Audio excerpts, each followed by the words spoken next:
Today I am going to show you a super easy beginner technique for blending acrylics. Now, there are many ways to blend acrylics. You've probably seen loads of videos and tutorials here on YouTube, but today I am going to show you the one that I think personally is the most beginner friendly. And I'm also going to include a little tip that I think most artists are not telling you. I'm Lisa from Elman B and welcome to my channel. I am going to show you how to blend in a really simple way, completely beginner friendly. We are starting with our primed canvas here. I've got a video which is the top 5 tips that I think are perfect for beginners just starting out, and starting with a primed canvas is really going to help you if you are a complete beginner. And I'm going to show you the kind of very traditional pale in the center, darker round the outside.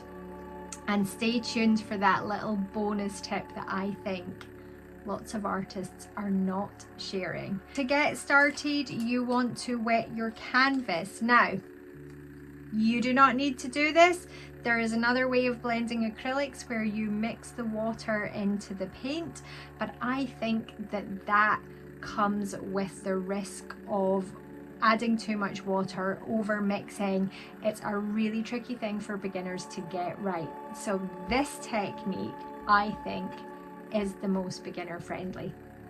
So you can wet your canvas. So we're just going to get some water on our brush, and you can literally brush your whole canvas very lightly with a little bit of water. You don't want it dripping, you don't want it running down, you just want to make it damp to touch, okay? The quicker way to do that is grabbing a little spray bottle and just giving your canvas a mist. If you are working on a stretched canvas like I am today and not a canvas board, it can be helpful to also give the back of your canvas a little mist. Again, we are not wanting to soak the canvas, we are just wanting to get it nice and lightly moist. You can then keep that little bottle of spray next to you to use later in the process if you need it.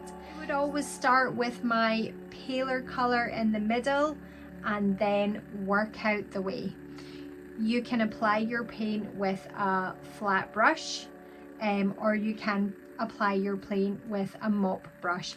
I like to keep my mop brush for the blending so that it can stay dry and nice and fluffy. I am going in with some titanium white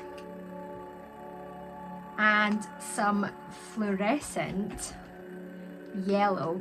I am going to create this piece into a magical fairy woodland or fantasy forest, so I want that kind of bluey greeny tone to the whole thing, and I want that kind of pop of glow, magical glow in the middle. So we're going to start with getting our mix of white and yellow on our brush. Make sure you guys can see that. There we go. So we've just got half white, half yellow, and I'm just going to start right in the middle of my canvas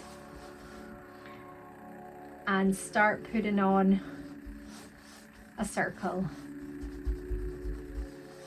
So that water is just helping to spread the paint about.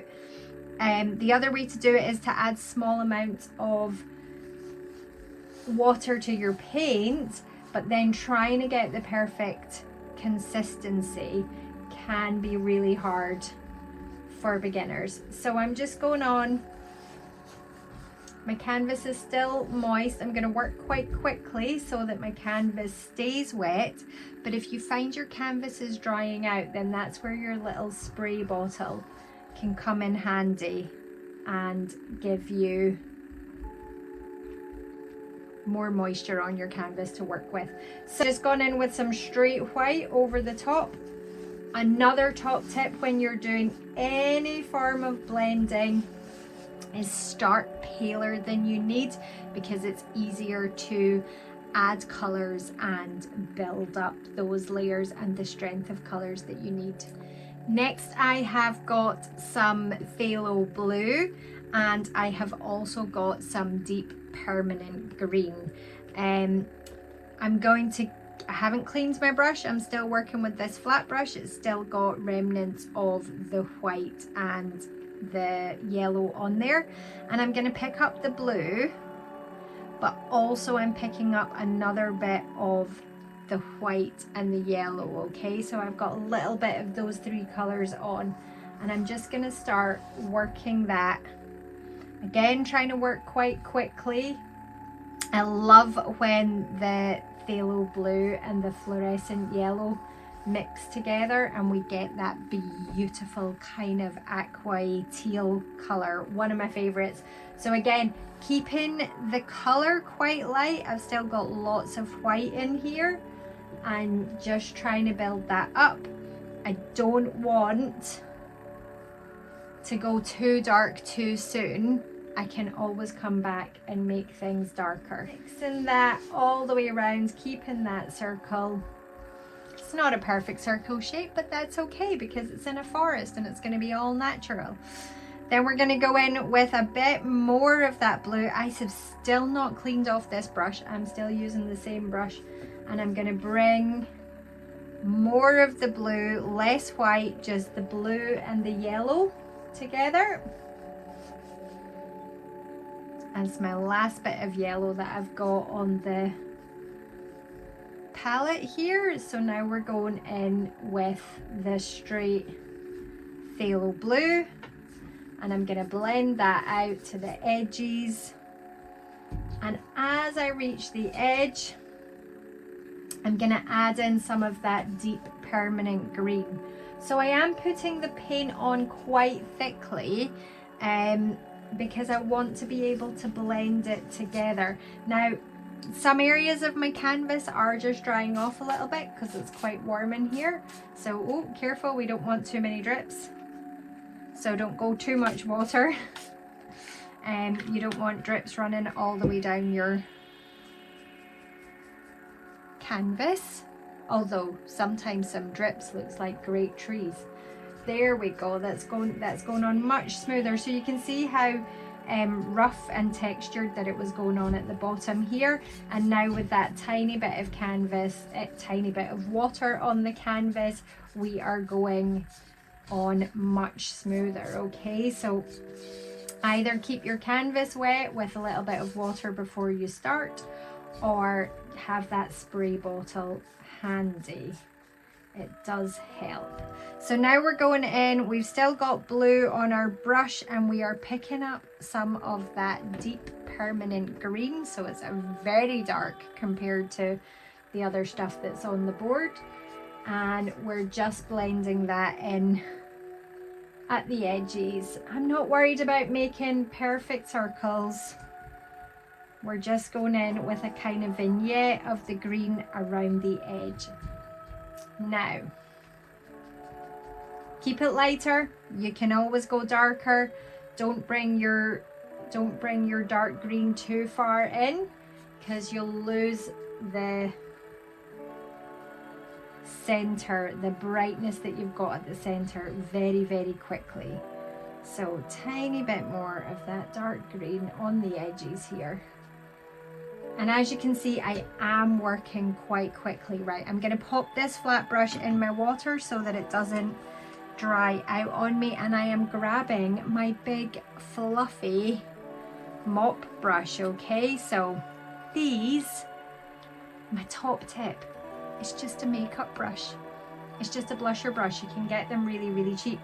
While this paint is still wet, and because we've got that little bit of misting, we are taking our completely dry blusher brush and we are going to start swirling where all the paint joins. So I'm working in tiny, tiny, tiny little circles, but you can see how quickly that you lose a lot of that bright center. So that's why I make that bright center bigger. And then I don't want to take too much of the dark color into that white center, so I'm going to work out the way. So lots of nice small circles, just going round and round and round. It's picking up all the colors anywhere the paint is still wet, and we're just going to keep working round in a little circle. Now I'm leaving the green at the moment because that's still very wet, but also I've now got a lot of paint on this brush. So I do find that if you just grab an old rag, a piece of kitchen roll, this is just a cloth, an old kitchen cloth, and just get rid of some of that paint so that our brush is still dry and it's still nice and fluffy, then that's a little extra bonus. I am barely touching the canvas when I do this, so I'm moving in really light swirls and I'm barely touching the canvas just to blend those edges together. So that looks great, doesn't it? But here's the secret. That looks brilliant on camera, but if I bring you guys in and I show you a bit closer, it's kind of patchy. There's lots of brush strokes. It's not that magical soft blend that a lot of artists lead you to believe it is. So let me see if I can show you how that looks. Let's see if I can get you close enough. I think you can see there that we've got areas up here where there's loads and loads of brush strokes. It's not quite even, there's quite distinct lines. It's not as soft a blend as it actually looked. Okay, and so I think that's the big thing, that there's all these tutorials out there and it shows you, and it just looks great because it looks great on camera. So let's see what happens if we take a clean dry mop brush again and we do another little layer of blending. We can blend some of that away, so that's kind of your next stage, is just to super lightly go back over it and just keep working in small circles with a clean mop brush again, and just try and buff out some of those areas.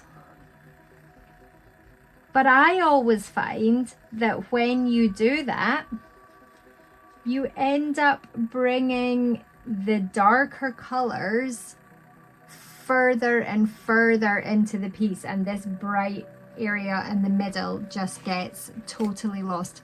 I am going to grab, this is a completely clean mop brush, okay? So this was the one that I was just using, and this is another clean one. And I'm just going to try and fuzz out those little brush marks here. So having a few mop brushes about can be super useful because you can work lots and lots of times. But to get that really soft, we are making this centerpiece smaller and smaller. So here's the magic. Acrylics work best in layers. So lots of light layers. So we sprayed our canvas, we got our paint on there, and we blended it in. What I would do next is let that dry, fully dry, leave it for a couple of hours or hair dryer it so you've got a good dry base, and do the process again. I want to get the edge of this much darker, but keeping that nice bright center. So I am going to be mixing some of the deep permanent green and the phthalo blue together to get a really dark color on the edge. But that is it for today. I want to keep this really quick and simple. I will pop back and show you how mine is looking, and then I'm going to use this base to show you another technique in my next video, and we will slowly build up to a beautiful magical fantasy forest scene using some very beginner friendly techniques.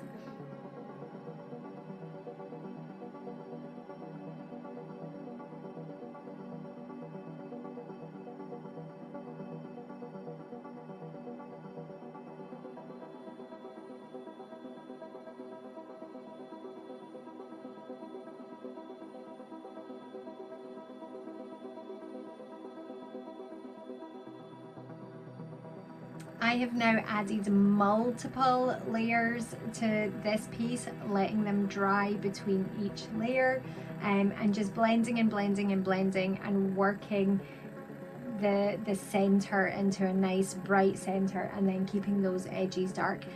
This is just going to be a base for a painting that I am going to take you guys through one little technique, one stage at a time, and we're going to use this to create a magical fantasy fairy forest.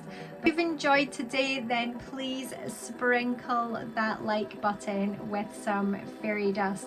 Thank you, thank you, thank you for being here, and I will be back soon with the next stage of this painting. Bye for now.